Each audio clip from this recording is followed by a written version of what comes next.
Sweeney, congrats. I got you in, baby. This is entertainment. People pay to watch this. Pass to a cutting Hiltz. He darts in. Oh! People actually subscribe. All across central New York. Time expired! Syracuse has done it! It's Drive Time with your host, Tim Leonard. Hey, guess what? I'm getting wild,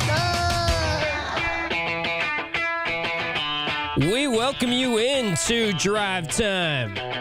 Here with you until the top of the hour as we get you ready for a busy Saturday of Syracuse sports. Crossover season is here, folks. Ready or not, here we go.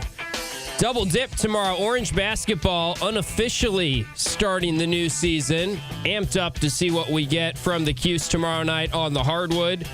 Taking on Buffalo, Division I opponent, exhibition game, but it will still be very fascinating to see what our takeaways are from the Cuse and Buffalo on the basketball court. 7 p.m. start tomorrow night for that one. And we've got Orange football down in Atlanta for the second time this year, going against a top 10 team in the country. How is Georgia Tech a top 10 team in the country? We'll get into that on the show today. Doesn't feel right. Georgia Tech is 7-0. They are number 7 in the AP poll. First time the Yellow Jackets have been ranked inside the top 10 since 2009. First time they've gotten off to a 7-0 start since 1966. But we'll dive into Georgia Tech today and how that might be a little bit misleading, their overall record to this point in the season. We'll get into my prediction for the football game tomorrow, what I feel like this game will come down to. We welcome your phone calls if you want to talk Orange hoops, Orange football today.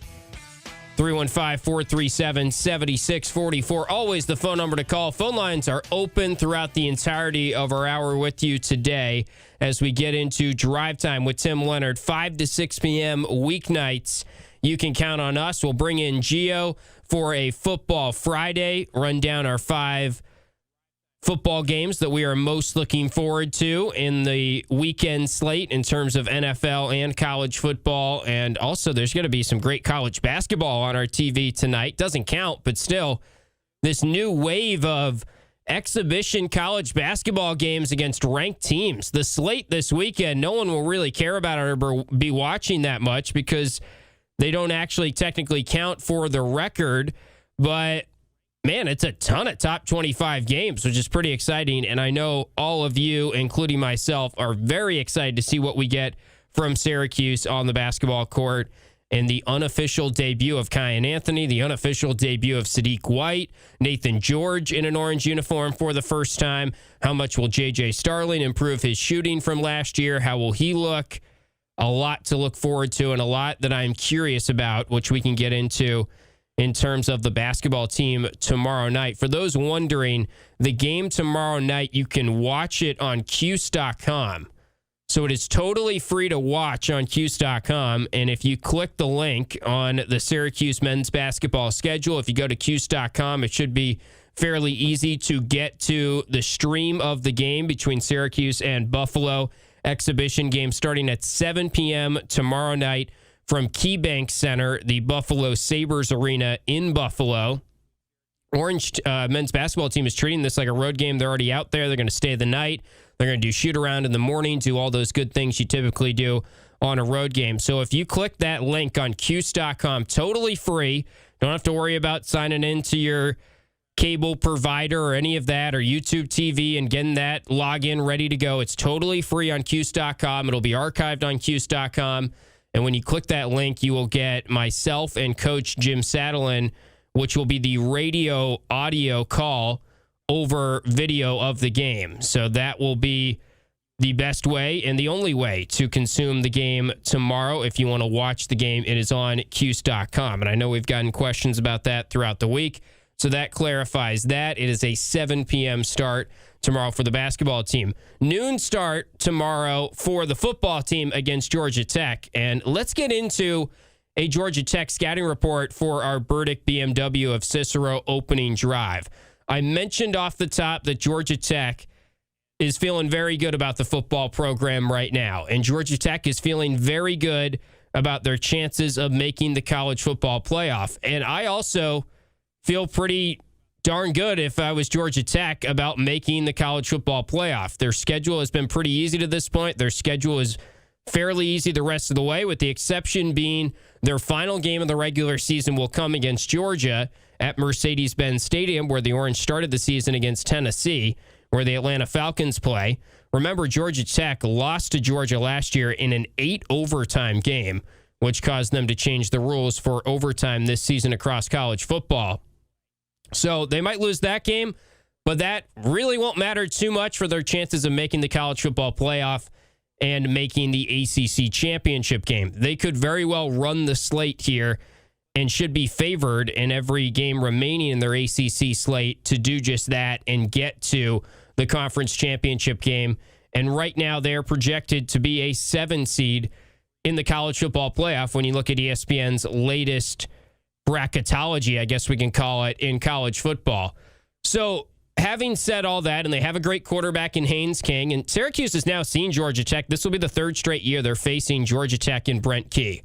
2 years ago down at Bobby Dodd Stadium, it did not go well. That was the game that ended the Dino Babers era. That was the 2nd game of the Dan Villari Wildcat experience. And they came back and hung in there a little bit, but ended up losing that game 31-22. Last year was early on in the season, was kind of a eye-opening game from a Syracuse perspective that maybe Fran Brown is really onto something this year. It took down a ranked Georgia Tech team early in the year. Similar story, really the opposite of 2 years ago, where Syracuse was the home team. They got ahead pretty big. Georgia Tech rallied back to make it look closer than it really was. It was 31-28, the final score in the end last year, early on in the schedule. That improved the Orange, I believe, to 2-1 on the year when they got that win, and Kyle McCord had kind of a coming out party, and we were starting to feel really good about Syracuse football after seeing them get their first of a couple or 3 ranked wins last year in year 1 under Fran Brown. So having said that Georgia Tech is on the inside track to the college football playoff, is undefeated. I mean, we had Chad Bishop of the Atlanta Journal-Constitution on earlier today. He's a Georgia Tech beat writer down there. He was on Orange Nation. And he said this is the most buzz, pun intended there, most buzz we've seen around Georgia Tech football since maybe the 1990 season when they won the national championship or had a share of the national championship, depending on who you ask, between Georgia Tech and Colorado, which, by the way, Georgia Tech beat Colorado in week 1 this season. So I guess they proved that they won the 1990 national championship by getting that win. Anyway, there's a ton of buzz around Georgia Tech football right now. But I'm not so sure that this is really a great Georgia Tech team. And when you dive into the numbers on Georgia Tech, they're kind of middle of the road across college football. And they kind of speak to just a slightly above average ACC team that has seen a very easy schedule to this point in the season. Georgia Tech, according to Pro Football Focus, has the 53rd overall team grade in the country right now. 43rd on offense, 102nd on defense. According to Kelly Ford Ratings, which is another kind of computer number that ranks every team in FBS in college football, they check in at 30th overall. Syracuse is 69th on the Kelly Ford Ratings site. Georgia Tech 30th. According to that model, they are 19th in offensive efficiency, 47th in defensive efficiency, 4th in special teams. So very good special teams unit per Kelly Ford Ratings.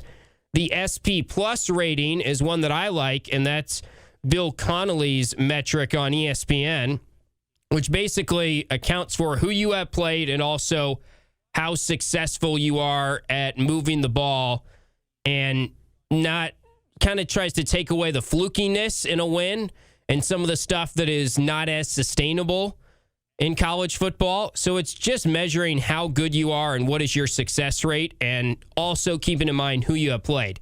Georgia Tech's SP Plus ranking on ESPN is 28th in the nation out of everyone in college football. Syracuse is 77th in that metric. So I'm not really arguing that Syracuse should win this game. I'm just stating that this is probably not truly a top 10 football team, or for that matter, not truly a top 20 football team in college football right now. Let's run down their schedule and how they got to this point, and and I'll also give you every opponent they've had so far and what their current SP Plus ranking is on ESPN, just to sort of put into perspective what the roadmap has been to this point and what is also lying ahead of Georgia Tech and how easy this schedule is compared to the Orange. They went to Colorado to start the year. That's a pretty nice win, although Colorado is 63rd right now on ESPN's ranking, SP Plus ranking of everyone in college football. They won that game by 7. Haynes King had a nice touchdown run to end the game. Gardner-Webb's an FCS opponent. We can almost throw that out. Pretty much everyone has one of those games. Clemson at home was number 12 in the country when they played them. It's a very nice win, but Syracuse beat Clemson on the road when they had Steve Angeli. I think we know Clemson is not what we thought they were going to be. Clemson right now is 46th in the metrics on ESPN that ranks everyone in the country, Bill Connolly's metric. Temple was the next opponent in week 4 for Georgia Tech. They're 72nd in those rankings. Wake Forest at home was a 1-point win, and honestly, Wake Forest should have won that game. I think they kind of got hosed by the referees late in that game. Wake Forest is 65th on these rankings. Virginia Tech at home was a 2-possession win for Georgia Tech. Virginia Tech, of course, has been playing a little bit better since they made a coaching change, but they are 109 in these rankings on ESPN in terms of every team in FBS. Duke last week, who they did beat on the road, and is a nice win on paper. When you dive into the numbers, they were outgained. They really just did it by bending and not breaking defensively, and their red zone defense was superb. And there's something to be said for that. There's something to be said for Georgia Tech wins close games. That's a stat that I've shouted out that is an indicator that Fran Brown is doing a good job. It's the same thing for Brent Key and Georgia Tech. They have a winning culture there. They have winning DNA in their program. And I'm not trying to excuse or ignore that. I'm just trying to present kind of their full scouting report here. And Duke, 44th in the SP Plus rankings, is the hardest team they faced to date. They're then going to play Syracuse this week, of course. 77th in the rankings are the Orange. At NC State, they're 66 in those rankings. At BC, they're 104 in the rankings. And Pittsburgh is their final ACC game before they go and play Georgia in the rivalry game to end the regular season. Pittsburgh will be the hardest team currently on their schedule based on the SP Plus rankings, at least non-Georgia team, and Pittsburgh is 31 in those rankings. I say all this to say Georgia Tech right now is the poster child of the biggest issue in my mind in college football. The issue that as these conferences have become even bigger and oversized, schedule disparity for your conference schedule has become even wider and even more volatile year to year.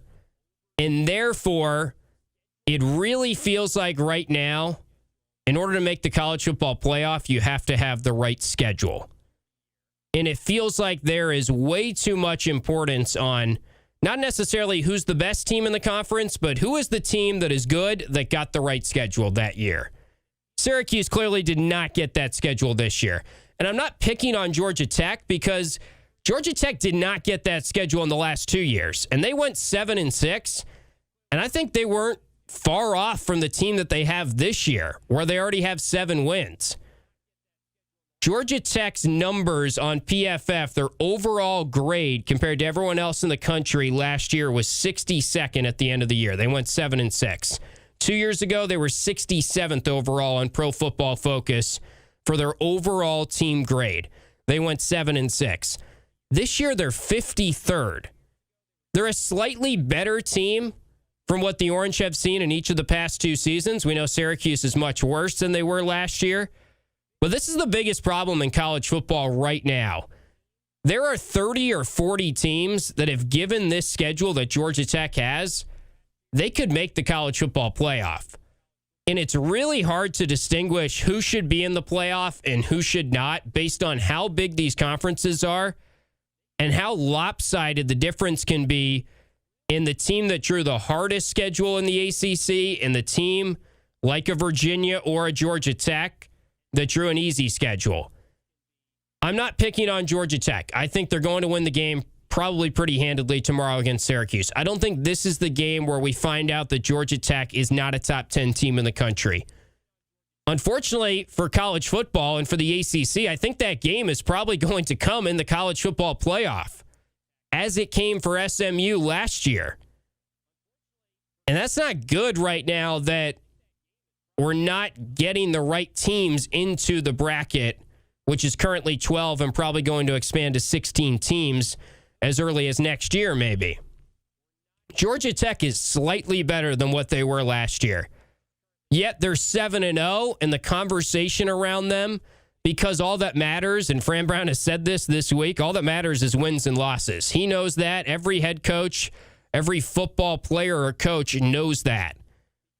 Well, right now, the schedule disparity is a major issue in college football.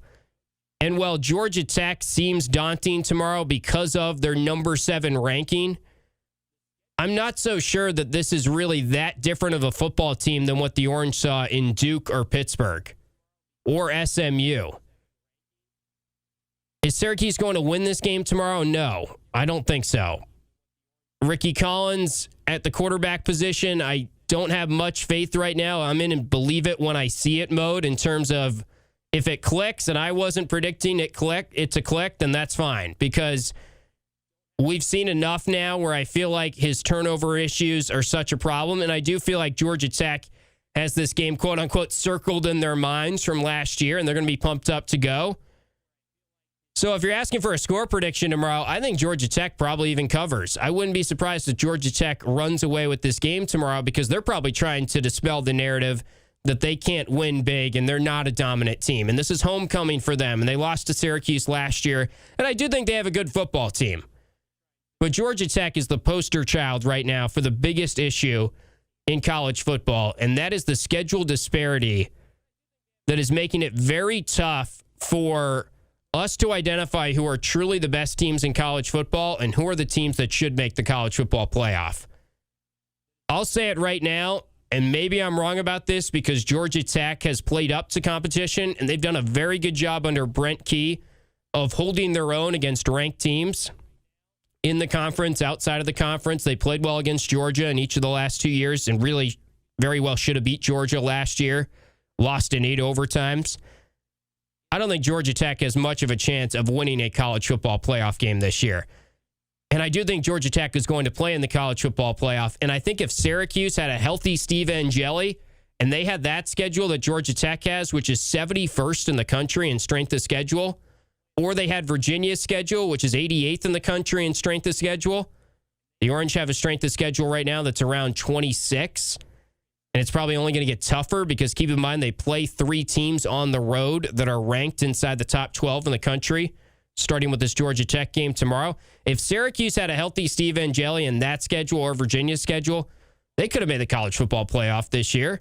And Syracuse had a pretty favorable schedule last year.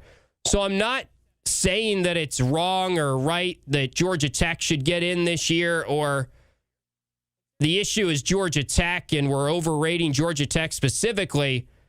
The issue is just you go into some years now and you're going to look at the schedule and say, yep, forget about it.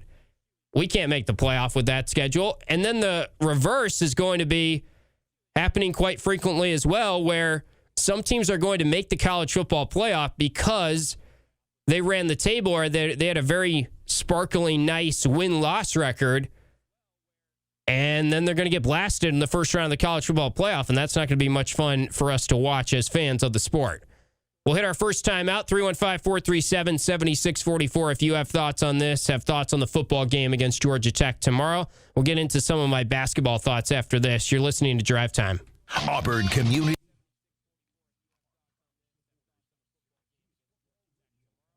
What up, chat?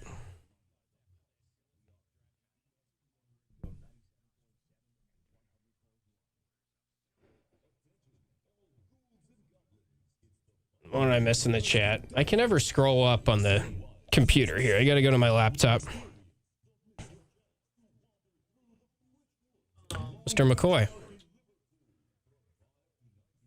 Oh, all he says. Okay. All right. Thanks. Have a good night. All right. See you, man. Yeah, Super Cat. I have called men's basketball. Usually call the first, 3-4 games on radio because typically either Matt is doing football and there's overlap there, or Matt will be on the TV call and I'll do radio for him, or I'll do the TV and Matt will do radio. Yeah, there should be an archive right after the game.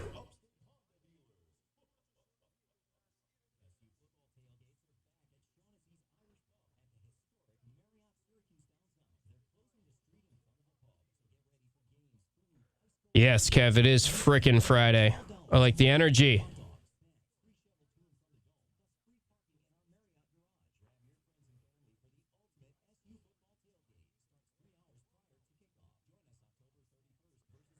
Look, I think Georgia Tech is going to pummel Syracuse tomorrow. I said that. That was an opportunity when I was going through Georgia Tech's schedule and their rankings and their metrics today. I was like, I just can't have that not be the number one thought when you're looking at them. It's just kind of crazy. And we talked about it throughout the week. But I want to be clear, that was not me making the case as to why Syracuse is going to win or something. What did I write down? I had a score prediction written down here. 34-13, Georgia Tech. I did say that they weren't going to cover on the match game, so I guess you got to stick to that. Guinness a clock. I like it.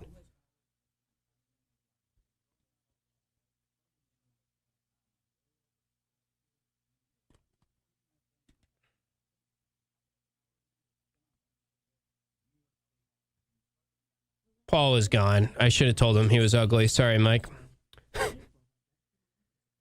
Should have told him to learn how to tie his shoes.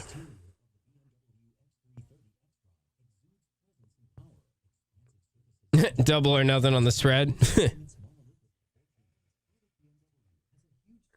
one of those games where it's like, if they cover or not. Oh, you're ugly, by the way. Falls back. Okay, I'll pass that along. Mike, Paul says that's mean and his feelings are hurt.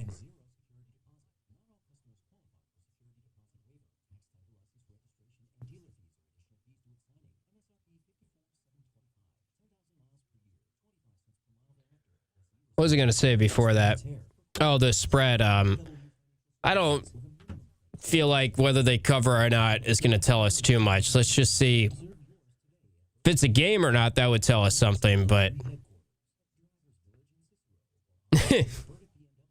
he was saying it with a big smile on his face, so you didn't upset him too much. Premier commercial landscape company, building their team and hiring for opportunities at every level, from general laborers to foremen, managers, snowplow drivers, and everything in between. They have positions for you. Join the team that keeps Central New York looking at. Like I said, when it clicks for Ricky, if it clicks for Ricky, and I'm not there saying it's going to click, that's perfectly fine. We're at a point now where you can't really put too much confidence or say it's going to happen. 97.7, 100.1, 1200 AM and 1440 AM. ESPN 97.7 and 100.1. Watch live on QSportsTalk.com.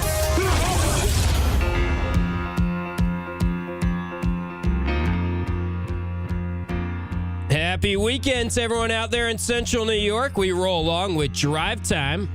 Tim Leonard with you. Phone lines open throughout the entirety of our Friday show here. We'll get you set for the football slate. We always do a little football Friday with our guy Gio. He'll be coming in our next segment, preview the major college football games, best NFL games of the weekend.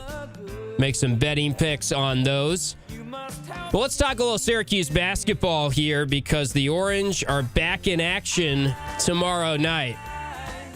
Feels good to have basketball back. Feels good to have a team that you look at and there's some talent and there's reason to be optimistic going into the new season. I know usually around this time of the year, we talk about kind of the optimistic point of view because that is all you really can talk about, and that's all that's really been put out there by the coaches. And there's always optimism. It's the same deal in baseball. Once pitchers and catchers report, it's the same deal in football. Before the season starts, there's always going to be positive chatter. You talk to Buffalo right now, and even though their team has won just 13 games in the last 2 years combined, and there's positive chatter right now about how much better they are going to be from last year, and there's positive chatter around Syracuse. Well, let's see them prove it. I think we all are in agreement that this roster is much better. We're all in agreement that this is a roster that you could get to at least the fringes of the NCAA tournament and should be in that conversation this year. But we also haven't seen pretty much 90, 85% of the roster play in a Syracuse uniform before. And that's what makes these exhibition games very fascinating. That's what makes tomorrow night's game fascinating. Buffalo's got a new look roster.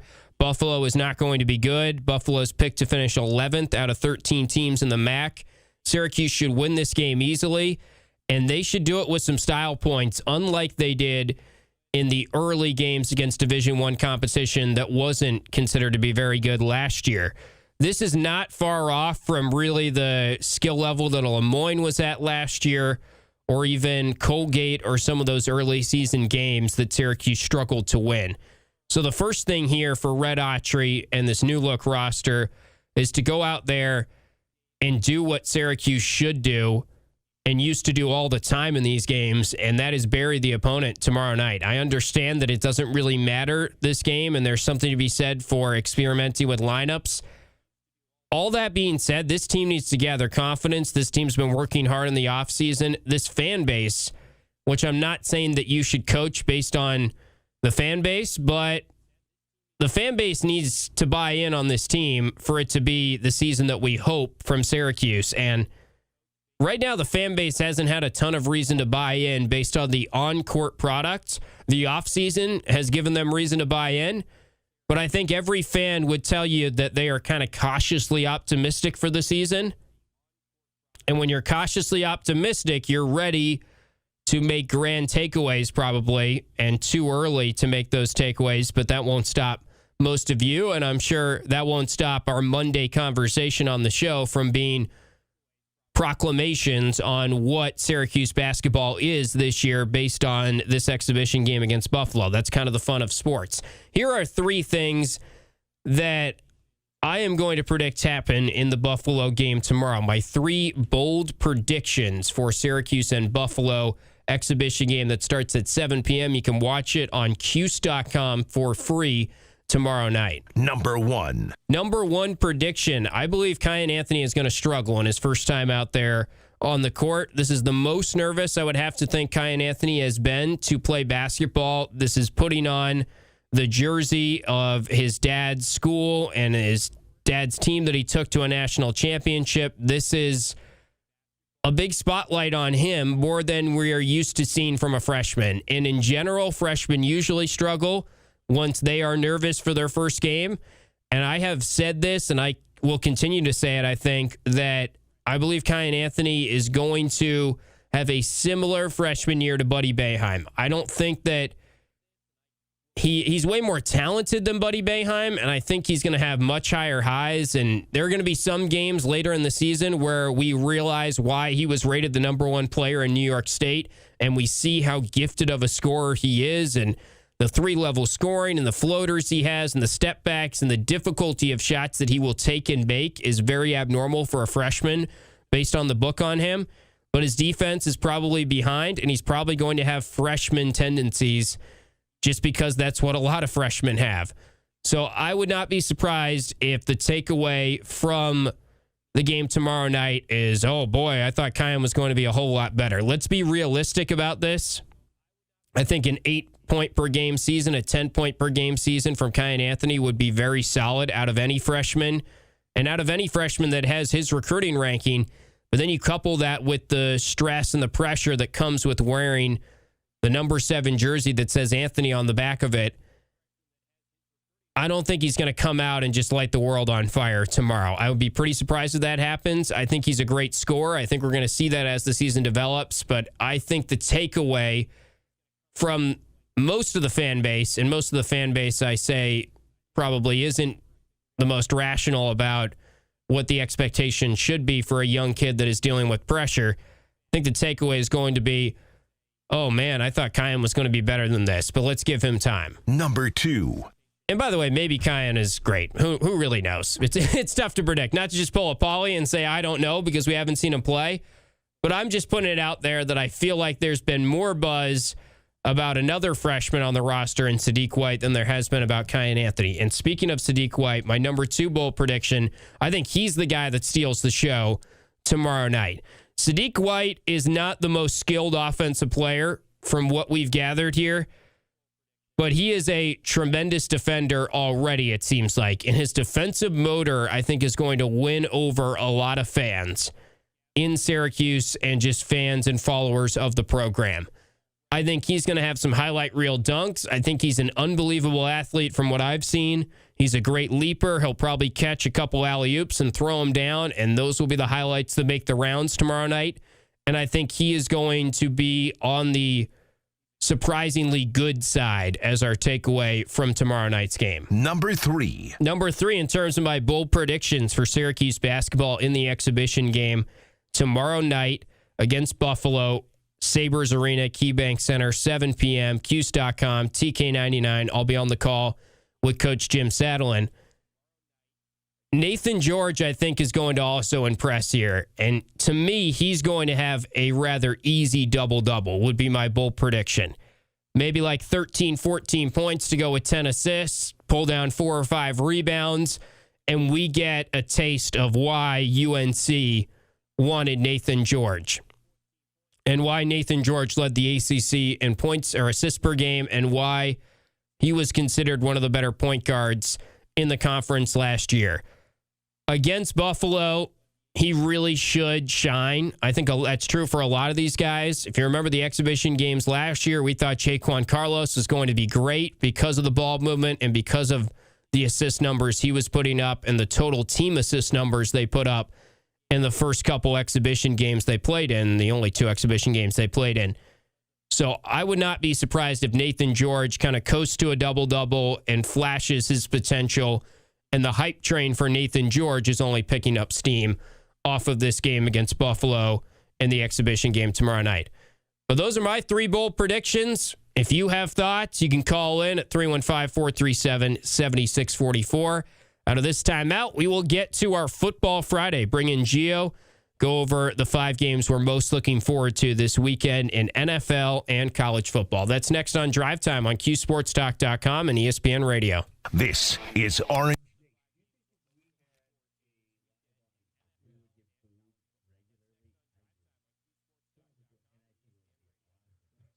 I'm on the point shaving scandal? Oh, no. Didn't even know. That still is why. I mean, I know Easy called in. He had some, I didn't think they were like bad points. He just offered a different perspective on the state of gambling. I just think that it's happening, and sometimes it gets swept under the rug. It's kind of my feeling.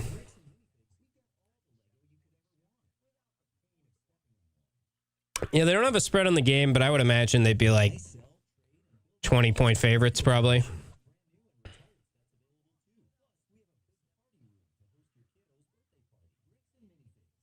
That'd be nice. Donnie double-double. Curious to see Donnie's defense. You're not going to be able to glean too much from Buffalo, but still, I think we're all focused on the defense more than the offense. Spatch and Louise, I like you giving a summation of my bold predictions. Makes it easy for the chat. I appreciate you. I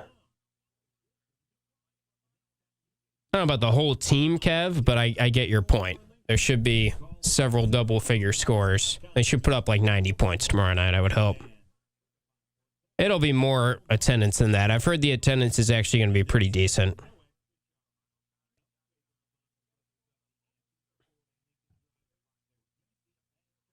Govendo, I'll be riding with Pauly, so once Pauly gets in an accident and we're on the side of the road, we'll give you a ring. You'll be our first call.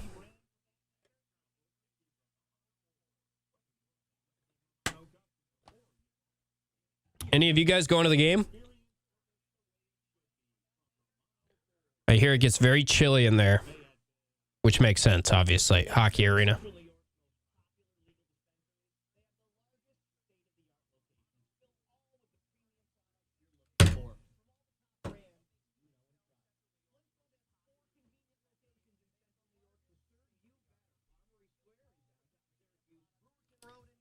Auto double-double would be very nice.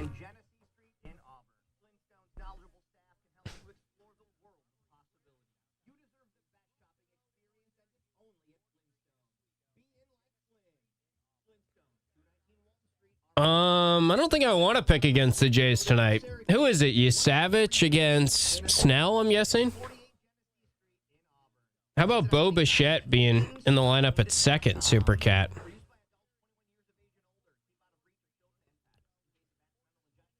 Paulie's not picking up any tab for breakfast, lunch, and dinner. Let's be honest. Yeah, the Infante one. That's maybe my favorite narrative, that Steve is extremely wealthy. Oh, look at Gio with the Virginia Tech crew neck. I didn't even think of that. Yeah, you're right. They're big favorites against Cal. I saw, 6.5 point favorites. Well, not quite as tapped in these days. Yeah. Am I going to get crucified? Should I take Well, you're not really doing anything to quell the rumors of, you're truly a Virginia Tech guy. They played it. I'm just kidding. I know. I know deep down you're not, but that doesn't stop me from still inspiring that from the chat. Yeah, let the conspiracy theories ride. Right.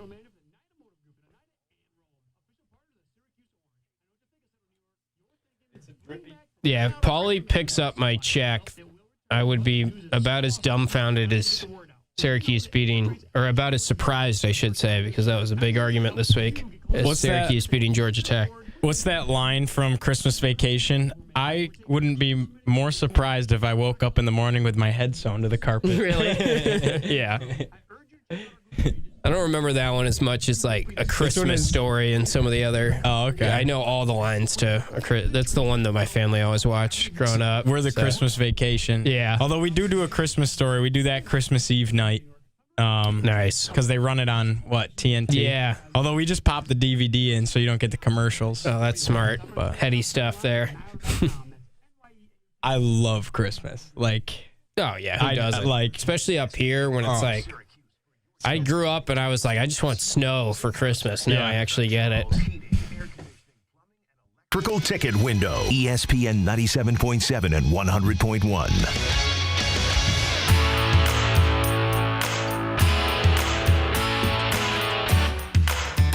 Rolling along with Drive Time as we roll into the weekend here.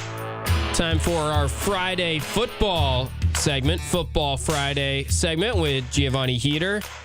He's going to be up early for the Labatt Blue watch party tomorrow, Gio. Another one of those. You pumped up for that? Yeah, looking forward to it. Come join us out at Orange Crate. It'll be my first time there, so looking forward to it. It's over on Marshall Street, right? Yes. So that's the spot to be. At least you know where you're going. That's a good start. Not sure where I'm going to park, but that's a problem for the morning. Yeah, I could give you some tips for that offline, maybe, because that's a dicey area for parking, for sure. Great. But Great. you'll be okay. I think that early in the morning you will find a parking spot. I'm fairly confident. All right, let's not waste any time here. We always go too long with this segment anyway. Right. So let's get into our Football Friday. What do you got for the 5 games you're most looking forward to? Yeah, let's start this thing in Norman, Oklahoma. How about number 8 Ole Miss on the road to take on 13th ranked Oklahoma? The Sooners, 5.5 point favorites at home. What do you think about this one? Both teams are 6-1. John Mateer is back in the mix at OU, and Ole Miss trying to bounce back after the loss last week in a shootout against Georgia. Yeah, you really jinxed Ole Miss last week after it seemed like you were going to get another win on me in our standings that we don't have updated. We still don't really know what our records are in this, which at this point is part of the bid, I think. I don't even think we should ever keep track now. Right. But it looks like Ole Miss was going to win that game against Georgia, and then Georgia did Georgia things down the stretch. Interesting that Lane Kiffin all week has been asked about the Florida job. I saw something today that he is going to address it with the team. Yeah. He normally does not. really buy into addressing it to the players when there are rumors, but he said he's going to, say something. We saw this last week with Matt Rule in Nebraska. I think that was also kind of a tough spot for Nebraska last week because they were on the road. They came back home, went back on the road for a Friday game. And they got smoked. Yeah. So, I don't know. Probably leaning Oklahoma because of the Lane Kiffin cloud and mystery there a little. Yeah, I just feel like John Mateer hasn't looked the same since he got back. And it shows in his statistics as well. They're not passing the ball very well, but he's also been very limited in the run game. That was kind of his biggest strength early on. And then all of a sudden in the last 2 games since returning, despite playing good defenses, he's been super limited in the run game. It would kind of take a return to form. I'm really surprised by the spread with Oklahoma being favored by 5.5. I get there at home. I'm going to take Ole Miss, man. They can score a ton of points. I mean, they scored combining with Georgia on the first 11 possessions of the game combined last week. Yeah. Now, they completely stalled in the fourth quarter and only got 13 yards of offense, but that offense with Trinidad Chambliss can tally them up, and I don't know that Oklahoma can with a banged-up quarterback, so I'm going to go Ole Miss.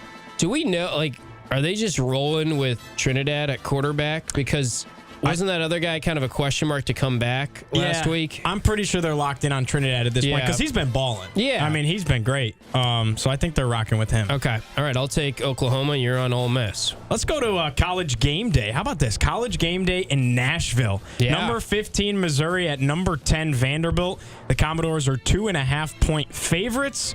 The total 53.5, so they're expecting some points here. Tim, what do you think? Man, I hate to be this guy because I love the Vandy story as much as anyone else. I think it's awesome what Clark Lee is doing. That's one of the toughest places to win in the country. And shout out to Clark Lee, who was a Cuse assistant for a time and could very well move on to a really big job after this year. We'll see if he wants to stay at Vandy or how he wants to play his cards. I'm sure big jobs are out there for him. I think Diego Pavia, like Haynes King, honestly, to make the comparison to Georgia Tech, is just one of those quarterbacks that just sort of fits college, and it's like, I don't know, he probably should be in the Heisman conversation more than he is to this point. That being said, I went through Vandy's schedule this morning.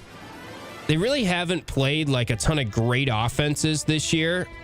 I guess they played Alabama. That's a really, really good offense, but that was the game they lost. I think Missouri's kind of slept on because they're not as flashy or not as much of a story. I think Missouri's a better football team than Vandy. Yeah, Missouri's got a great defensive front, great defense as a total. Bo Pirbula at quarterback's awesome. Ahmad Hardy running the rock. I mean, this is a really talented team. But I keep betting against Vandy, and they keep proving me wrong. So I got to go against the grain this time and pick Vanderbilt. So they're at home, College Game Day.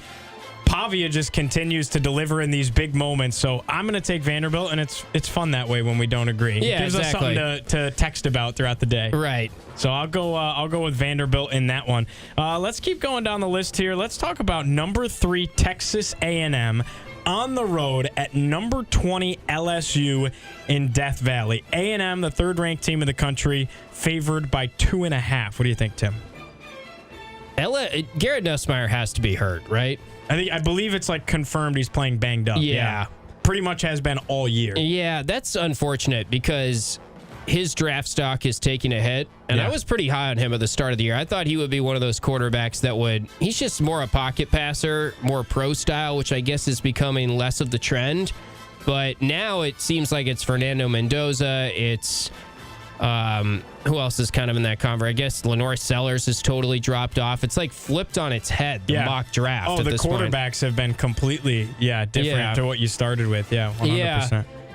I guess I'll take A&M there. Okay. I don't know. That's such a tough place to play. The spread is what, 2.5, you said? 2.5, yeah. So I have some interesting numbers for this game that I brought up. So LSU is 20-1 in night games at Tiger Stadium under Brian Kelly. Wow. 20-1. This is a night game, right? 7:30 kick. With that being said, they're 5-10 under Brian Kelly when playing a ranked opponent. Mm-hmm. So it's like something's got to give here. Brian Kelly, he doesn't win this one, he might be the next name on the chopping block. 100%.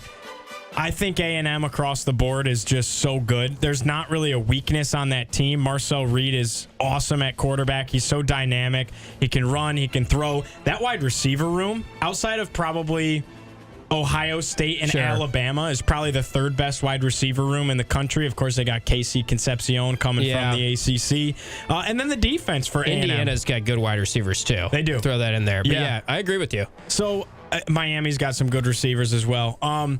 I like A&M. You know, it's one of those things that Brian Kelly really hasn't won these big games. 5-10 against ranked opponents. So, Whit Weeks is also going to be out defensively. That's the star linebacker for LSU. I think that's another wrinkle here to think about because LSU's defense has been their kind of calling card this year. They're going to be out without one of their captains on defense. So give me the Aggies. Yeah, I'm with you. I think Garrett Nussmeier's hurt, and that's going to derail their season, unfortunately. We got time to look at a couple NFL games let's here? do it. All right, we'll look at a couple NFL games here. Kind of a sleepy slate, my friend. I'm not going to lie. This is back-to-back week. Every week. Well, you know, nothing's really jumping off the page here crazy in the NFL slate. Let's look at Cowboys at Broncos, though. This is fascinating. 425 game. Denver, 3.5-point favorites at home. 50.5 is the total, so they're expecting big points for an NFL game between the boys and the Broncos. 4.5 for the Broncos are home. Sorry. Yeah, Broncos are home, and they're 3.5-point favorites. 3.5. Okay. Yeah, I guess I'll take the Broncos there. Really? Yeah. Oh man, I'm going Cowboys all day. Dak is playing. He is playing really well. Quarterback, right? And now he's got Mr. Sedarian Lamb back in the mix.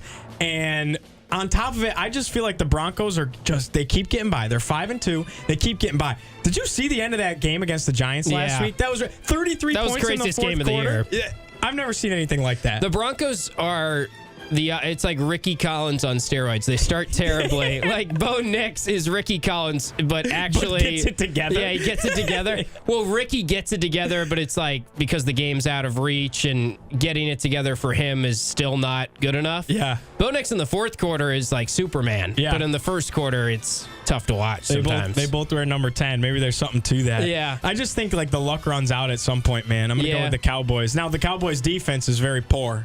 Right. So they're going to allow points, hence why the number's at 50.5. One more NFL game here. Let's go Aaron Rodgers. Yep. We got Packers at Steelers, Sunday Night Football. Green Bay, 2.5-point favorites on the road. I'll tell you what. Renegade is going to hit. Yeah, it is. In that fourth quarter in the Steel City. What do you think? I'll take the Packers. Really? I think Aaron Rodgers is just such a tough guy to root for. Like, it clouds I'm not even being objective about this. I just don't want him to go in there and, like, win a game. And I just think the fan base is going to be I don't know. I would take the Packers there, I guess. So it's in Pittsburgh, which if it was at Lambeau, it was at Lambeau, I'd feel probably differently. Listen, I can't stand Aaron Rodgers. Yeah. I think he's frustrating. As if you're not a fan of Aaron Rodgers, it's difficult to root for him. I agree. That being said, it feels like he's one of those guys that there's no shot in heck that he loses this game. Like he's one of those guys that's gonna like make storylines in his head of why to be upset about the Packers that probably don't even exist. Like I just don't see him losing this game. And the Packers have looked very vulnerable. Like, this is not the Packers of week 2 that we were like, wow, they're winning the Super Bowl. Parsons has come alive, I feel like, a little bit. Yeah. But you're right. That's a sound take. I guess my heart is with the Packers. My head is with the Steelers. Okay. Because of what your logic was. I like that we don't agree. This is good. We're not even planning this. I don't even know the games you're going to say. So this has worked out well that it's been some, I mean, we're not even keeping track of the actual records, but that's either here nor there. So, yeah. All right. Well, good stuff for another Football Friday. And Gio will be out there. What is it, 9:30 or 10:30 you start tomorrow? 10 a.m. 10 a.m. 10 a.m. Oh, right. Right between. Noon. That was around it. All right. And the music hit perfectly there. We timed it up well. All right. That's Gio. He'll be out for the Labatt Blue Watch Party tomorrow. We'll wrap up the show, wrap up the week of the show after this. You're listening to Drive Time on ESPN Radio and QSportsTalk.com. Bring it on. Near. Good segment. Good stuff. Now I'm just kidding. I was completely joking when I was like, you always say this, the sleepy schedule. But now it's like every time I'm just going to have to shout that out. Yeah. No, this is like a couple weeks in a row where the schedule, nothing's like. I agree. Like, I look at the NFL now and I'm like, 1 o'clock, like bad QBs. I don't know. Like, it's different than my feelings on college now. Yes, I agree. I mean, I've always been more of a college football guy. Mm-hmm. Next week we get Chiefs-Bills, though. Like, Yeah. There's nothing like that on the schedule, I guess is the point. Yeah. It's kind of sleepy. What's Monday night? I haven't even It's looked. Chiefs-Commanders, but it lost all its luster. Yeah. Aiden Daniels is out. And the Commanders are terrible. Yeah. So it's like, I'm not terrible, but yeah. Like preseason, that looked like one of the Yeah. big games. They had too much injury. I feel like more in NFL, it's like you just get to these games and you're like, oh, this would have looked good 5 weeks ago. But Yeah. I wonder what the Ravens, they might turn it around. yeah, they're 6.5 point favorites against the Bears. If it starts this week. Yeah, I mean, probably. they're 1-5. That'd be crazy. If they turn it around and win the division to go to the playoffs, Yeah. they're lucky that the division's Yeah, I could see that. I mean, Lamar's that good. Yeah. So, yeah. All right, thanks, man.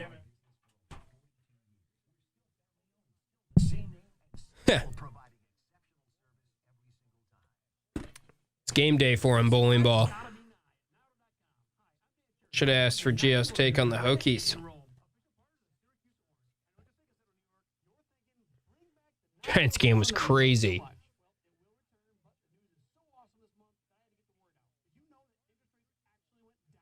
I don't know if Penn State kept the wrong. Well, I mean, Purbilla's been pretty good, but I think Penn State had bigger issues. Drew Aller obviously didn't play well, and he's overrated, but I'm not sure that any quarterback would have been very successful in that offense. They got issues there.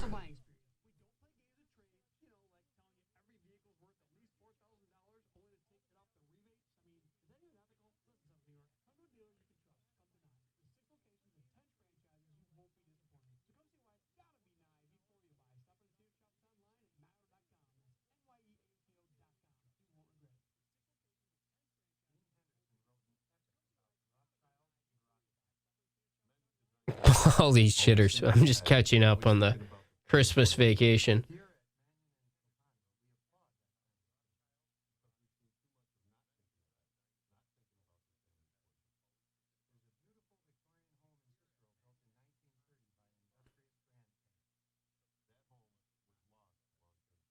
Shout out to the YouTube crowd here. No one in the chat, but we got the people on the YouTube.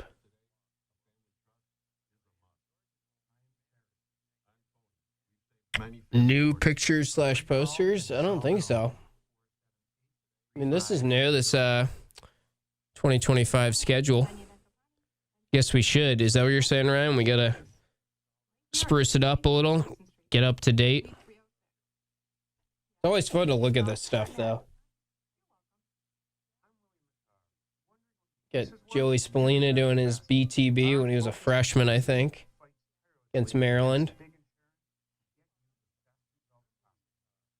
Some of these I don't even know. Like, why do we have Kelsey and the Eagles? Maybe you guys can help me with that. It must be a Super Bowl pick of...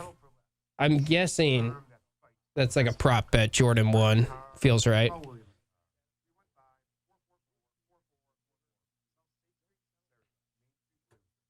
This hour of Orange Nation is brought to you by William Matar on ESPN Radio 97.7 and 100.5. YouTube rules. I love it.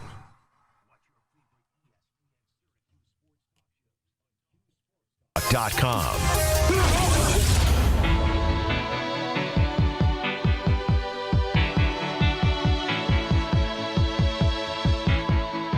Wrapping up the week on Drive Time. Big day tomorrow of Syracuse sports. Football at noon against Georgia Tech. Pre-game coverage on TK99. Pre-game coverage here on ESPN Radio beginning at 10 a.m. But before we wrap up the week and before we get into a little bit of my shout-outs here, we got to hear from our guy Mike in Manlius, who's always giving us words of encouragement, and I think the team needs it more than ever right now. So let's go to Mike for some uplifting comments as we go into this big Saturday tomorrow. What's up, Mike? All right, Tim. So I just wanted to say, a lot of us fans may disagree on certain things, quarterback, things like this, but in the end, this is our team. This is our young men going to represent Syracuse in a hostile environment. So I pray for them. I pray that we all back them. No matter what we say, we're all on the same team. Amen. And my detailed is the word of the week. Detailed. Detailed. All right, Mike. I love it. What a way to end the week. We needed that. This team needs it right now. We need some optimism going into the weekend. Mike and Manlius is always bringing the optimism. You can't say he's a half-empty guy. So we appreciate him always checking in. Shout out to him. Other shout outs I want to drop before we get out of here. Shout out to Oronde Gadsden. What an awesome stretch for him. I don't know why it took the Chargers so long to get him out there, but he looks like a star in the making at the tight end position. How did he fall to the 5th round? I'm not sure. But these stats he's putting up, I picked him up in fantasy this week. I shelled out all my FOB to get him, and I feel good about it. I had to. As a Syracuse guy, once, a Syracuse guy is doing big things and they're high on the waiver wire, I got to go out and get him. And Oronde Gadsden proved me right last night. It was pretty much all in the first half, but some of these stats are crazy. He's totaled 309 yards over his last 3 games, becoming just the second tight end since the 1970s to have 305-plus yards in a 3-game span. Numbers that are rivaling just Ditka, basically, for tight ends in recent memory in a 2 or 3 game stretch, especially rookie tight ends. He's doing some very impressive stuff. Shout out to the World Series starting tonight. I think this is going to be a good World Series. I think the Dodgers are going to win. I would say Dodgers in 6. Most people are saying Dodgers in 5, maybe even a sweep. I think it's closer than we think.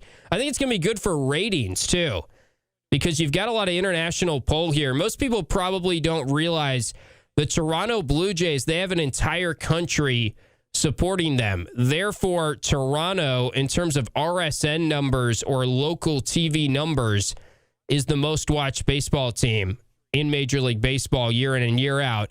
And the Dodgers have the Shohei Ohtani factor, which means another entire country and all of Japan is going to be watching him in the middle of the night or getting up early or whatever they have to do to watch Ohtani. Good pitching matchup tonight. I'm excited to watch the World Series. Felt like we kind of lost momentum with how long the break was, but it gets going tonight. I think it's going to be an exciting World Series to watch. And shout out to college basketball exhibition games being something that's worthwhile to watch now. Let me run you down this slate this weekend.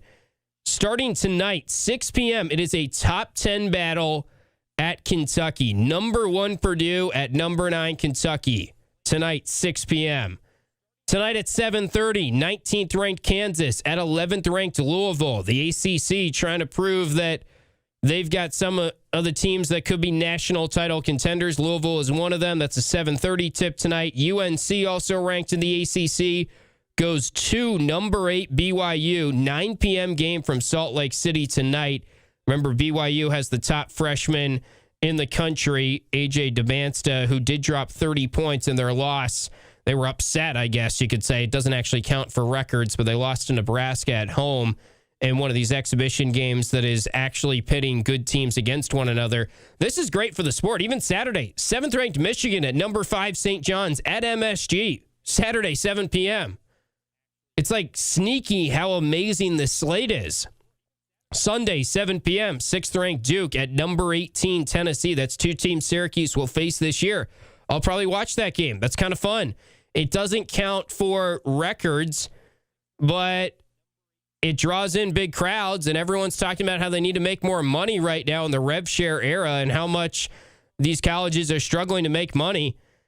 I want Syracuse to play in one of these big games next year. They're taking a step in that direction by playing Buffalo at a neutral site. I think that's good. They're going to an event at Rochester tonight. The team's going to be out there, treat it like a real road game. I think that's all good.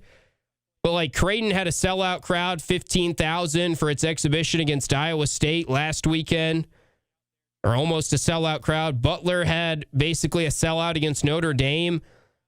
This is real revenue you can bring in. And now that these secret scrimmages are no more and it's out in the open, every team should be doing this. This is awesome. Usually I get on here and I complain about how there are no good games the first week of college basketball.